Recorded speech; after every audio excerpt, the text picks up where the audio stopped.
Allô Fred, je crois qu'on est sur écoute là mec. T'es sûr? Bah ça grésille sur la ligne, ils t'ont suivi? Durant des années, j'ai réalisé des centaines d'écoutes téléphoniques.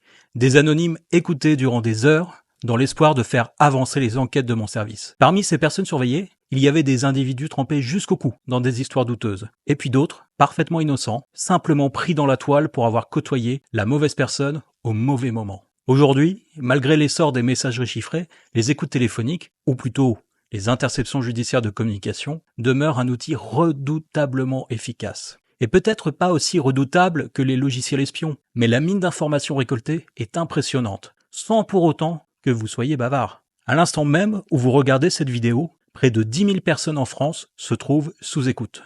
Chaque année, en moyenne, 46 000 autres feront l'objet d'une interception, et pour la plupart, elles ne le sauront jamais, ou bien trop tard. Depuis des décennies, la loi autorise cette intrusion des enquêteurs au plus profond de vos conversations. Personne n'y échappe. Citoyens, avocats, journalistes, personnalités influentes, presque rien ne résiste aux grandes oreilles de la justice. Et la technologie ne cesse de repousser les limites de ce qui peut être entendu. Mais comment cela fonctionne-t-il vraiment? Qui peut être écouté? Dans quel but? De quelles informations disposent réellement les enquêteurs? Et surtout, comment ces données sont-elles exploitées? Enfin, la question qui hante souvent l'esprit de ceux qui s'en inquiètent, peut-on savoir si l'on est sur écoute? Plongeons ensemble dans l'univers méconnu des écoutes téléphoniques en France pour en comprendre les rouages et leurs pouvoirs. Entre outils d'enquête redoutables et scandales d'écoute illégale, c'est aussi notre rapport à la vie privée et à notre sécurité qui se joue. Le gouvernement de mon pays et les gouvernements autour du monde avaient empêché le public d'avoir accès au fait simple de savoir que nous sommes surveillés, qu'on soit suspecté ou pas suspecté de crime. Et dans une démocratie, c'est le peuple qui doit décider si cette politique doit exister ou pas. Ce qui va se produire maintenant, c'est pas à moi de vous le dire, c'est à vous. Quand on évoque les écoutes téléphoniques, on pense souvent à l'enregistrement de conversations entre deux personnes. Pourtant, la loi et le milieu judiciaire parlent expressément d'interception judiciaire de communication. Parce que, au-delà de la voix, la technique permet d'intercepter les messages écrits, SMS, MMS, fax, et toutes les données entrantes ou sortantes d'un téléphone mobile ou fixe, ou même d'une connexion Internet. Ils interceptent tout ce qui entre et sort de l'appareil. Pour bien comprendre le principe, il faut revenir à la notion même d'interception. D'après le dictionnaire, intercepter consiste à enlever, dérober au passage ce qui est destiné à quelqu'un d'autre. En d'autres termes, il s'agit d'une forme d'intrusion. On s'introduit dans une conversation, dans un échange, sans y être invité. On s'introduit dans la sphère privée sans consentement. Or, soyons honnêtes, personne ne convie spontanément la police à écouter ces conversations privées. Ce procédé existe en réalité depuis la naissance du téléphone.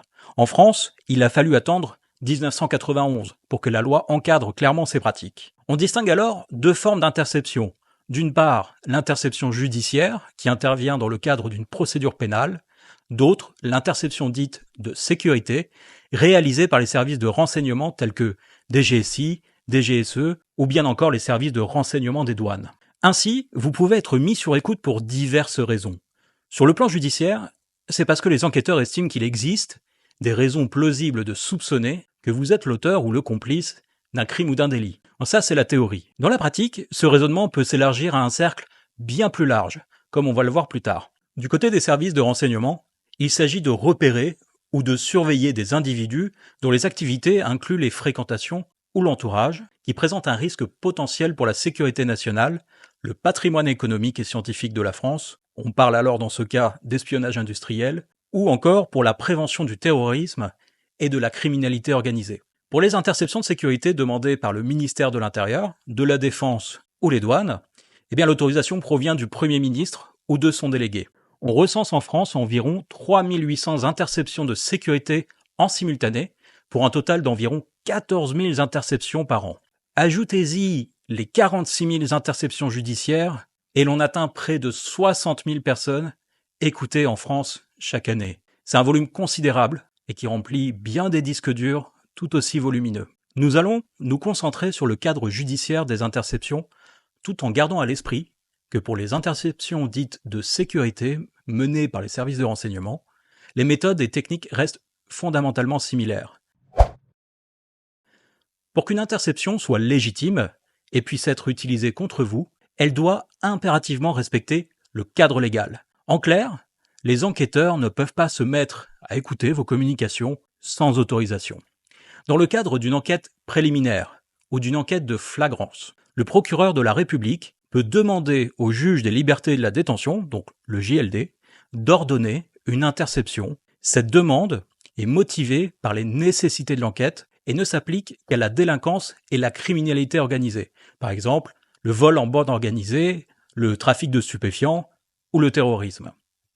L'interception est alors autorisée pour une durée de 1 mois, renouvelable une fois. Il est également possible de procéder à des interceptions pour recherche d'une personne en fuite, par exemple lorsqu'un mandat de recherche ou d'arrêt est en cours. Dans le cadre d'une information judiciaire, c'est-à-dire lorsque un juge d'instruction est saisi, ce dernier peut autoriser des interceptions pour toute infraction punie d'au moins 3 ans de prison. Alors le spectre est alors beaucoup plus large. Violence volontaire, escroquerie, abus de biens sociaux, mais aussi des crimes particulièrement graves. Et dans ce cas, l'interception est initialement fixée à 4 mois. Et elle peut être renouvelée autant de fois que nécessaire dans la limite d'1 année et jusqu'à 2 années pour les infractions liées à la criminalité organisée. Toute personne peut être interceptée, mais certaines professions bénéficient d'une protection bien particulière. C'est le cas des avocats. Pour placer l'un d'eux sur écoute, il faut des indices sérieux qui laissent à penser que l'avocat participe lui-même à une infraction. Et le juge des libertés de la détention, qui va superviser la demande, doit valider la mesure sur avis du procureur de la République et le bâtonnier, donc le représentant des avocats, doit être informé. L'idée, c'est de préserver au mieux le secret professionnel entre avocat et client, même si cette garantie ne permet pas tout. Pour écouter un magistrat, le premier président du tribunal ou le procureur général de sa juridiction doit être averti. Pour un parlementaire, député, sénateur, c'est au président de l'Assemblée dont il dépend d'être informé. Et enfin, que se passe-t-il si vous êtes sur écoute et que vous échangez avec votre avocat? L'exemple de Nicolas Sarkozy, dans l'affaire Bismuth, illustre bien le recul de la protection de la confidentialité de ces échanges. Techniquement, rien n'empêche l'enquêteur d'entendre vos propos. La seule différence, c'est qu'il ne pourra pas les retranscrire dans la procédure ni les utiliser comme preuve, sauf si l'avocat apparaît lui-même impliqué dans un délit ou dans un crime. Mais le mal peut être déjà fait, vous aurez potentiellement dévoilé une partie de votre stratégie de défense en discutant avec votre avocat si vous êtes sur écoute. Même si ces informations n'apparaissent pas officiellement dans le dossier, elles peuvent guider les enquêteurs de manière informelle. D'où l'attrait grandissant pour les messageries chiffrées, ce qui n'a sans doute pas échappé à Paul Bismuth. Pour résumer, dans le cadre d'une enquête de flagrance ou d'une enquête préliminaire, c'est-à-dire une enquête qui est effectuée directement par la police ou la gendarmerie, vous pouvez être placé sur écoute pour une durée maximale de 2 mois, à condition d'être impliqué dans des faits graves qui relèvent de la délinquance ou de la criminalité organisée. En revanche, dans le cadre d'une instruction judiciaire menée par un juge d'instruction, les conditions sont plus souples, puisqu'il faut simplement que l'infraction qui vous concerne soit punie de 3 ans d'emprisonnement. Et la durée peut s'étendre jusqu'à 2 ans en fonction de la gravité de l'infraction. Un détail important, ces durées s'appliquent à chaque ligne téléphonique. Autrement dit, si vous possédez plusieurs numéros et qu'ils sont écoutés l'un après l'autre, la surveillance peut s'étaler bien au-delà de la période maximale fixée pour une seule ligne, tout en restant dans les limites légales pour chacune. Qui peut concrètement être placé sous interception de communication dans le cadre d'une enquête de police? Pour le comprendre, rien de mieux qu'un exemple. On va prendre une enquête fictive qui va nous servir de fil rouge pour le reste des exemples. Imaginons Fred, 22 ans, habitant en banlieue de Rennes. Officiellement, il vient de terminer un bac pro et travaille comme mécanicien dans un garage. La plupart du temps, il vit chez ses parents ou chez sa petite amie. Bref, à première vue, Fred mène une vie tranquille. Pourtant, la police judiciaire de Rennes le soupçonne d'être à la tête d'un trafic de stupéfiants. L'enquête, qui a débuté il y a quelques semaines à partir d'un renseignement anonyme, pointe Fred comme l'homme d'orchestre de la logistique, du recrutement, de l'approvisionnement et du stockage de la drogue. Et les enquêteurs ont déjà tenté plusieurs techniques. Filature, infiltration d'un groupe Telegram à la recherche d'informations sur les complices et les clients, balise GPS sur le véhicule d'un complice présumé. Mais jusqu'ici, ils n'ont pas trouvé d'éléments probants qui implique Fred à la tête du trafic. En effectuant une réquisition aux opérateurs téléphoniques, les enquêteurs ne trouvent aucun numéro de téléphone à son nom. En fouillant dans les bases de données, donc par exemple le TAJ, le fichier des antécédents judiciaires, ou le TES, le fichier qui regroupe les dossiers de carte d'identité et de passeport, ils finissent par repérer un ancien numéro de portable utilisé par Fred lorsqu'il était mineur et mis en cause dans une petite histoire de violence, une bagarre. En creusant auprès de l'opérateur SFR et en demandant une facture détaillée, ils découvrent que la ligne au nom de la mère de Fred n'est plus vraiment active depuis quelques mois. Fred s'en sert surtout pour contacter ses proches. Le numéro IMEI, donc le numéro de série de son téléphone, est associé à un iPhone 14. Les enquêteurs sollicitent donc le procureur pour placer ce numéro sous écoute, sous interception judiciaire. C'est ce qu'on appelle le cercle principal. Les suspects principaux visés par l'enquête, présumés auteurs ou complices d'une infraction. Seulement, l'écoute de cette ligne ne donne strictement rien. Les policiers soupçonnent alors Fred de se servir d'autres puces, qui seraient par exemple des cartes prépayées, et tout ça pour gérer son trafic, 24 heures sur 24. Il passe donc au premier cercle, placé sous écoute des proches qui ne sont pas soupçonnés d'avoir trempé dans l'affaire, mais dont les communications pourraient révéler des informations cruciales, comme le numéro que Fred utilise actuellement pour gérer son business. La mère de Fred, son frère, son meilleur ami, ou encore sa petite amie Marwa, se retrouvent alors sous surveillance, avec une autorisation d'écoute pour chacune de leurs lignes pour un minimum 1 mois renouvelable.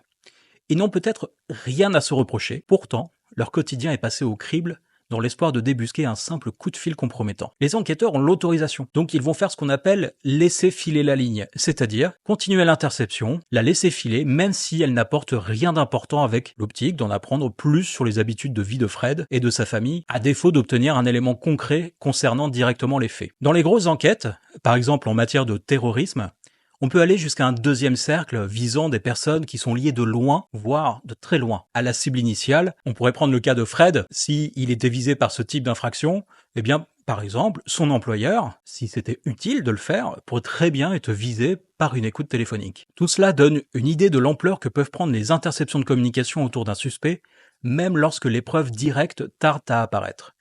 Tant qu'un magistrat valide la demande sur la base d'un rapport motivé et qu'il estime que les raisons sont suffisantes, il n'existe pas de limite pratique, si ce n'est la nécessité de l'enquête et la proportion des moyens engagés au regard des faits.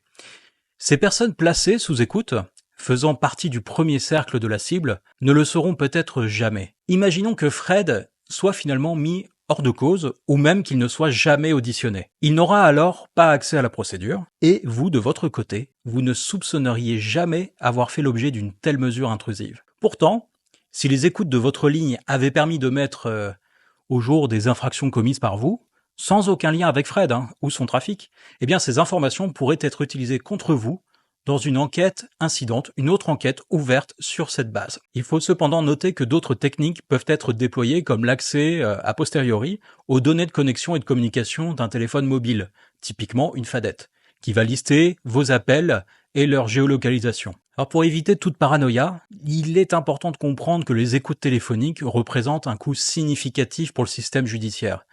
Et elles sont extrêmement chronophages pour les enquêteurs. Il est donc irréaliste d'imaginer que n'importe qui puisse être mis sur écoute sur un simple coup de tête. Revenons aux chiffres déjà abordés. En 2022, je le disais, il y a eu 46 000 interceptions judiciaires en France, avec une capacité de 10 000 écoutes en simultané. Alors pourquoi cette différence ? Eh bien parce que certaines interceptions peuvent être très brèves, tandis que d'autres s'étendent sur de très longues périodes. Et tout ça, eh bien ça se lisse au fil du temps. Avec 70 millions d'habitants en France, ça représente moins de 7 lignes écoutées pour 10 000 habitants. Et si l'on considère qu'une même personne peut avoir plusieurs lignes interceptées, ce chiffre tombe probablement à 3 ou 4 lignes pour 10 000 habitants, soit environ 0,04% de la population. Donc en réalité, eh bien, très peu de personnes sont concernées par ces mesures. Voyons à présent comment fonctionnent concrètement les écoutes téléphoniques de leur mise en place jusqu'à leur exploitation. En France, le système des interceptions de communication est géré par la PNIJ, la Plateforme nationale des interceptions judiciaires. C'est une structure qui centralise toutes les opérations liées aux données de communication. C'est là que la police, la gendarmerie, les douanes et les magistrats effectuent leurs réquisitions et suivent l'avancée des demandes, le tout par voie numérique. La PNIJ, elle est placée sous la responsabilité de l'ANTENJ, c'est l'Agence nationale des techniques d'enquête numérique judiciaire, elle-même rattachée directement au ministère de la Justice et elle est dirigée par un magistrat. Il s'agit d'un vaste projet qui a été initié en 2005 et qui est destiné à uniformiser et à simplifier le processus de demande d'information auprès des opérateurs de télécommunications et des fournisseurs d'accès Internet. Les opérateurs sont légalement tenus en France de fournir aux autorités l'ensemble des données de connexion, d'identification et de trafic circulant sur leur réseau.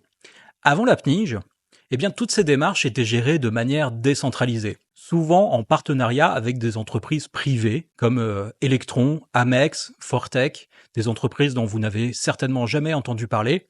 Et tout ça, ça représentait un marché qui était très lucratif, de plusieurs millions d'euros par an. Après une très longue phase de développement, la PNIJ est devenue opérationnelle en 2015. Et désormais, c'est l'État qui en maîtrise le fonctionnement, tandis que la société Thales, spécialisée dans la défense et la sécurité, s'occupe de l'infrastructure technique jusqu'aux serveurs qui sont situés à Elancourt. C'est donc une entreprise privée qui stocke et gère la totalité des données relatives aux écoutes, qu'il s'agisse de communication, de géolocalisation ou de métadonnées. Et malgré le chiffrement de ces informations et la traçabilité des accès, le fait de confier cette gestion à un acteur privé, une entreprise spécialisée dans la défense, ça a suscité quelques controverses. Enfin, bien que la PNIJ ait évolué depuis 2015 et soit devenue un outil incontournable, obtenir en quelques secondes l'identification d'un numéro de mobile, d'une adresse IP ou lancer une interception, son champ d'action doit encore s'élargir. C'était prévu, et je sais qu'à terme, elle doit intégrer de manière pérenne la géolocalisation en temps réel, la sonorisation des lieux privés et encore d'autres fonctionnalités très intrusives. Mais revenons à Fred, notre suspect. Les enquêteurs ont finalement identifié un numéro de téléphone de portable qu'ils pensent lui appartenir et ont obtenu l'autorisation de l'intercepter. L'officier de police judiciaire, l'OPJ, se connecte alors à la PNIJ à l'aide de sa carte de police. Et chaque enquête dispose de son propre dossier numérique. Il possède un identifiant, les membres qui sont autorisés à y accéder sont listés, et ce dossier précise le cadre juridique ainsi que le magistrat qui est en charge de ce dossier et qui le supervise. L'OPJ y remplit un formulaire, c'est une réquisition, qu'il va générer numériquement, où il renseigne notamment l'opérateur concerné, le numéro cible de l'interception et le code de la prestation demandée. Alors en fait, tout est codifié. Dans le cas de Fred, par exemple, il s'agit d'une MI20. C'est une interception de communication sur un téléphone mobile et c'est facturé 16 €. Et pour ceux qui voudraient connaître l'étendue des possibilités offertes par la PNIJ aux enquêteurs, il suffit de vous référer à l'article A43-9 que je vais mettre en description et vous pouvez aller lire, c'est dans le code de procédure pénale, tout est détaillé. Alors qu'est-ce qui se passe ensuite? Une fois que la réquisition a été envoyée à Orange. Et il faut patienter un petit peu pour que le système se configure, mais passé ce délai, l'enquêteur voit automatiquement apparaître toutes les communications interceptées en temps réel. Dans ce scénario, l'OPJ a choisi de cibler le numéro de mobile de Fred. Mais il aurait pu tout aussi bien demander une interception basée sur le numéro IMEI, ce qui est l'équivalent du numéro de série pour les téléphones. Et pourquoi?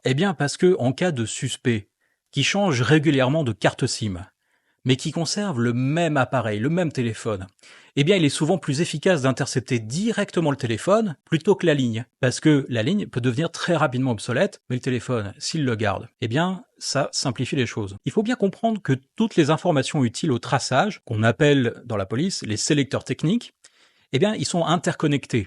Le numéro de carte SIM, l'identifiant unique de l'utilisateur, le numéro de mobile, le numéro IMEI. À chaque communication, ces données sont enregistrées. Et dès qu'un de ces sélecteurs apparaît sur le réseau, il est possible de recouper les informations. Ainsi, si la carte SIM change, mais que le numéro reste le même, l'écoute se poursuit. Et si Fred souscrit chez un nouvel opérateur, l'OPJ constatera que l'interception est soit interrompue, soit il pourra demander un nouveau branchement. En revanche, le changement de téléphone quotidien n'a pas de réel impact sur l'écoute du numéro. La PNIJ est directement reliée aux 4 opérateurs dits historiques.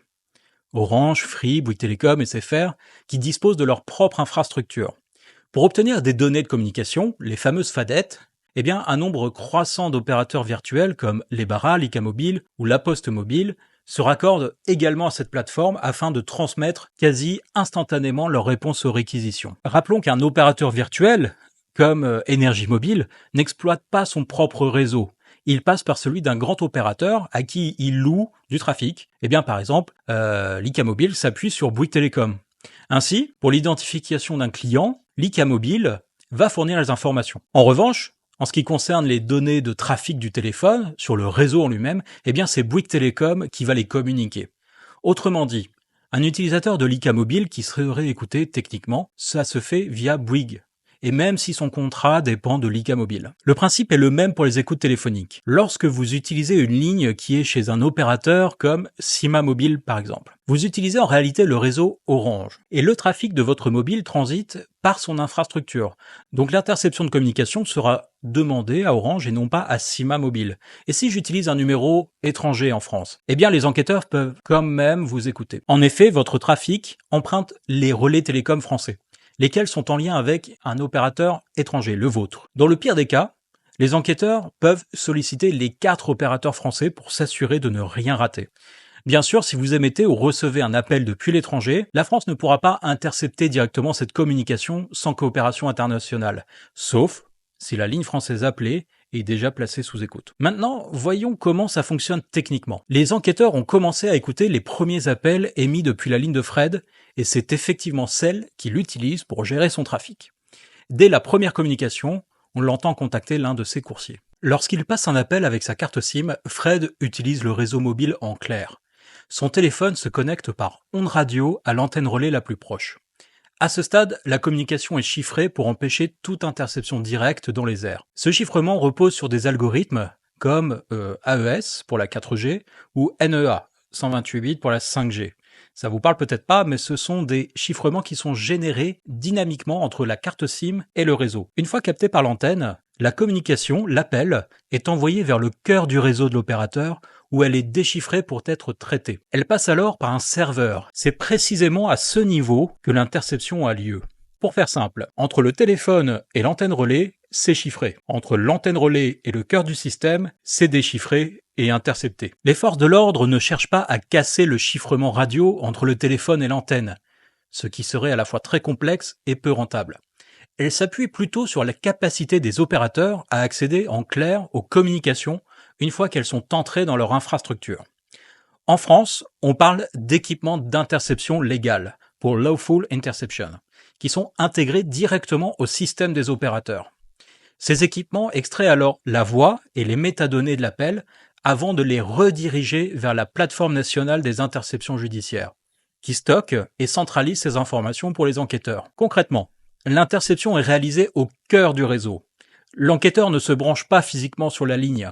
Il reçoit simplement une copie des flux en temps réel qui sont stockés sur la PNIJ et qui transitent sur le téléphone de Fred. Cette duplication n'occasionne aucune interférence. Pour illustrer, imaginez une autoroute où chaque voiture représente un appel téléphonique. Intercepter une communication, eh bien c'est comme disposer d'un péage automatique qui scanne chaque véhicule en créant une réplique parfaite qui part sur une voie parallèle, et cette copie, elle est visible pour les enquêteurs. En pratique, ni l'émetteur ni le destinataire ne remarquent quoi que ce soit, car tout se fait à l'intérieur même du réseau et bien en amont des appareils. Avec l'arrivée de la 4G et du VoLTE, donc c'est ce qu'on appelle le Voice over LTE, c'est la voix par IP, un nouveau défi est apparu. Dans les générations précédentes, la voix empruntait un réseau circuit, mais en VoLTE, eh bien, elle est convertie en paquets IP, en données numériques chiffrées, qui circulent indépendamment, mais de manière similaire à des données sur Internet. Ces données, elles sont ensuite réassemblées à l'arrivée pour recréer la conversation en temps réel. La PNIJ, à l'origine, est conçue pour intercepter des flux vocaux classiques. Et elle a dû évoluer pour capter ces paquets chiffrés et reconstruire l'audio en temps réel. En fin de compte, lorsqu'un appel est intercepté sur un réseau 4G ou 5G, il ne s'agit pas de casser le chiffrement de bout en bout de ces technologies. L'appel est récupéré en clair au moment même où il transite dans le cœur de l'infrastructure de l'opérateur, avant qu'il soit rechiffré en direction du destinataire. C'est ainsi que la voix de Fred et de son complice ont pu être captées, enregistrées, puis exploitées pour les besoins de l'enquête. Une fois l'interception en place, l'enquêteur accède à l'interface de la PNIJ où s'affiche la liste des appels en temps réel ou en différé. Il peut écouter une conversation en direct ou la consulter plus tard. Pour une surveillance active, il a plusieurs options. Soit suivre l'écoute depuis un ordinateur portable, si son service en est équipé, ou rediriger l'interception vers son téléphone mobile. Et dans ce cas-là, la PNIJ, eh bien, avec un numéro dédié, va appeler directement le portable de l'enquêteur, qui en décrochant va pouvoir entendre la conversation en cours sur la ligne ciblée. C'est une méthode qui est assez contraignante et c'est pour ça que la préférence va vers un écran qui va afficher l'ensemble des communications avec un listing et la possibilité de revenir en arrière. L'accès au contenu ne démarre qu'au moment où l'interception est activée. Il est impossible de récupérer de manière rétroactive les échanges. En revanche, pendant un an, les enquêteurs peuvent retrouver la liste des communications, l'identité des correspondants et leur géolocalisation, mais jamais le contenu des messages passés. Désormais, nous savons qui peut être écouté, dans quel cadre et par quels moyens.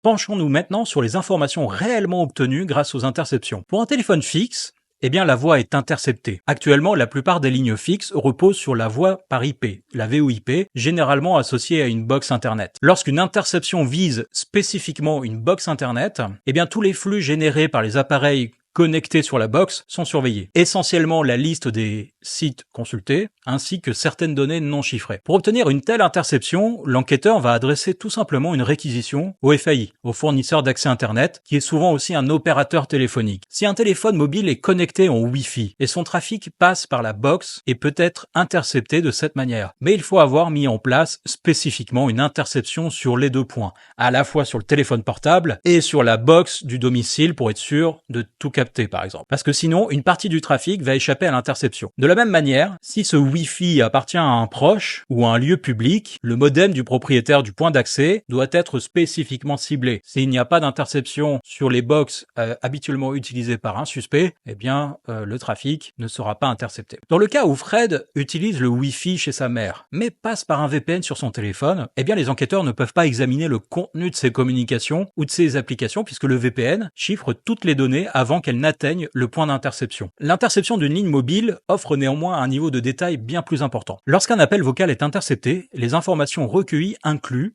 le numéro de l'appelant et de l'appelé, même si celui-ci est masqué, l'horodatage, la durée de l'appel, la cellule de l'antenne déclenchée, donc avec la localisation, et le type d'appel. Classique, messagerie, numéro technique, et l'enregistrement débute dès que le correspondant répond ou que le serveur vocal se déclenche. Tous les sons captés par le micro deviennent alors audibles, y compris les bruits de fond ou les paroles destinées à un répondeur lorsque l'annonce est en cours. Comme pour toutes les interceptions, elles se font en direct et sont accessibles en différé. Le principe est similaire pour les SMS et MMS. Identification du correspondant, horaire précis, cellule déclenchée et contenu intégral des messages. Les éventuels codes de réinitialisation, par exemple le Telegram, ou de validation de compte, sont également accessibles puisqu'ils sont directement reçus sur le mobile. En cas de MMS, le média envoyé est également lisible avec le contenu. Concernant iMessage, les messages sont chiffrés de bout en bout, ce qui empêche toute lecture. Seule la notification indiquant l'envoi d'un iMessage apparaît. Pour les connexions data, chaque requête est enregistrée avec l'adresse IP concernée. Dans le cas d'une navigation web, par exemple,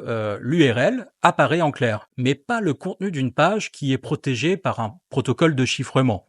Toutes les navigations web qui ne nécessitent pas une authentification sur une plateforme sont illisibles. Par exemple, un enquêteur pourra voir que vous utilisez Gmail, mais ne verra pas le contenu du mail. Le même principe s'applique aux applications mobiles, dont le contenu reste illisible, hormis les métadonnées non chiffrées. Vous vous souvenez, je parlais plutôt des entreprises privées qui, avant la mise en place de la PNIJ en 2015, fournissaient des solutions d'écoute aux services de police judiciaire. Eh bien, la plupart ont fait faillite, n'ayant plus de revenus de la part de l'État. Cependant, une entreprise a su prendre le virage et se spécialiser. Il s'agit d'Electron. En 2022, Electron a été racheté par Chabvision. C'est une société spécialisée dans la collecte, l'analyse et l'exploitation de grandes quantités de données. Elle fournit des logiciels à la police. Electron continue de fournir des solutions d'écoute aux enquêteurs. Je m'explique. La PNIJ n'est pas parfaite.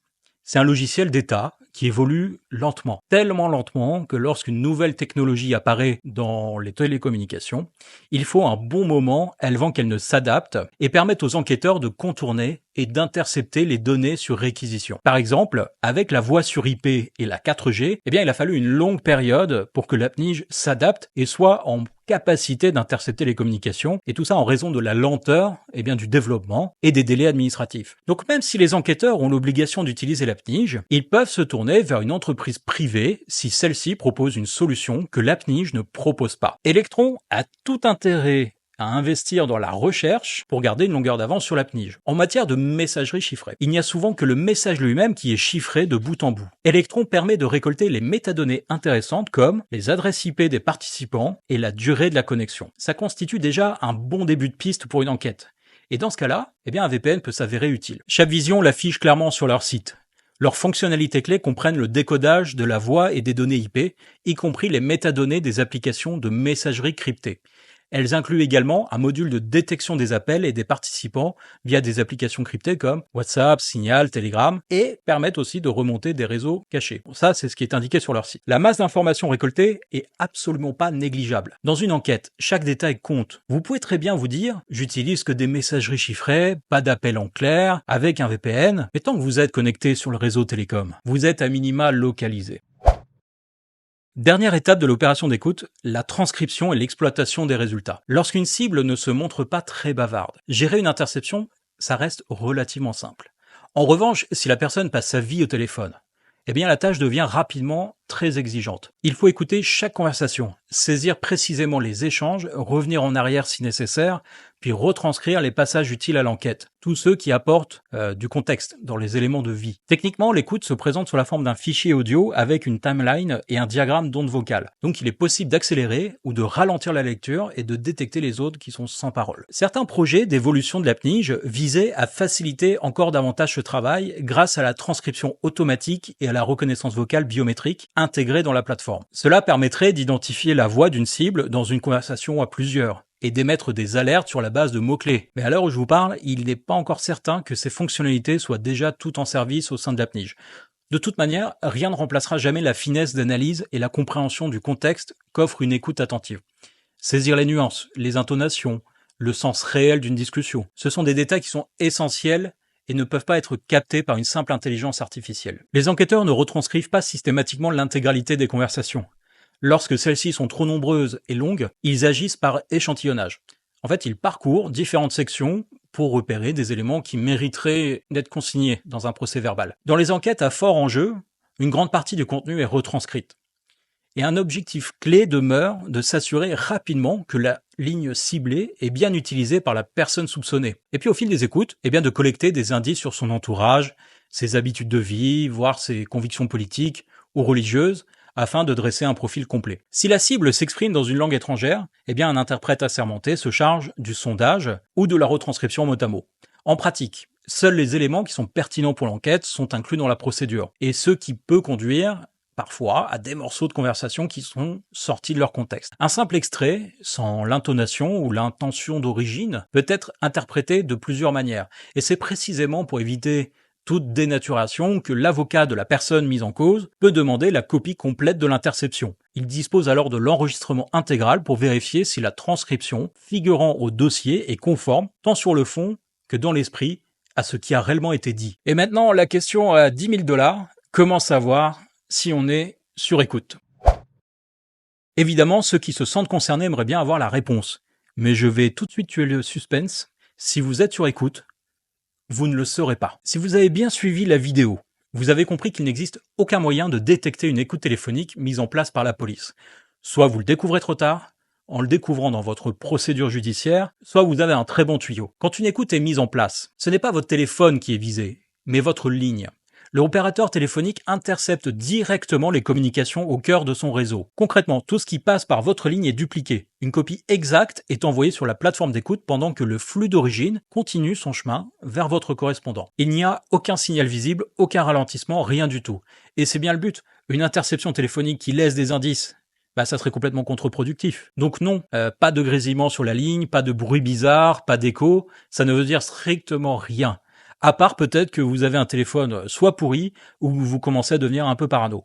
Sinon, vu le nombre de personnes qui flippent d'être sur écoute, on serait tous sous surveillance. J'ai écumé YouTube, j'ai pas mal traîné sur Internet et je suis tombé sur un véritable festival de fausses astuces. Donc dans beaucoup de vidéos, on a Jean-Michel, expert en cybersécurité, qui vous explique très sérieusement que taper étoile dièse 21 dièse ou étoile dièse 62 dièse sur son clavier, eh bien ça permet d'accéder à un menu ultra secret pour voir si vos appels sont détournés et donc si vous êtes sur écoute. Or évidemment, selon tous ces experts, les enquêteurs ne sont absolument pas au courant, c'est trop confidentiel, c'est un vrai truc d'élite que seuls les hackers de TikTok connaissent. Et le meilleur dans tout ça, eh bien en regardant la liste, vous seriez censé voir le numéro des enquêteurs qui interceptent vos appels, comme si une écoute judiciaire fonctionnait avec une simple redirection d'appel. Alors on va se poser 2 minutes et on va démonter ce mythe. Les codes, comme étoile, dièse 21 dièse ou 62 dièse, sont des codes USSD qui servent uniquement à vérifier les paramètres de renvoi d'appel de votre opérateur. Ils vous indiquent si vos appels sont redirigés vers une autre ligne en cas de non-réponse, dans le cas où le téléphone est éteint, ou si vous êtes hors réseau. Ça n'a strictement rien à voir avec une interception téléphonique par la police,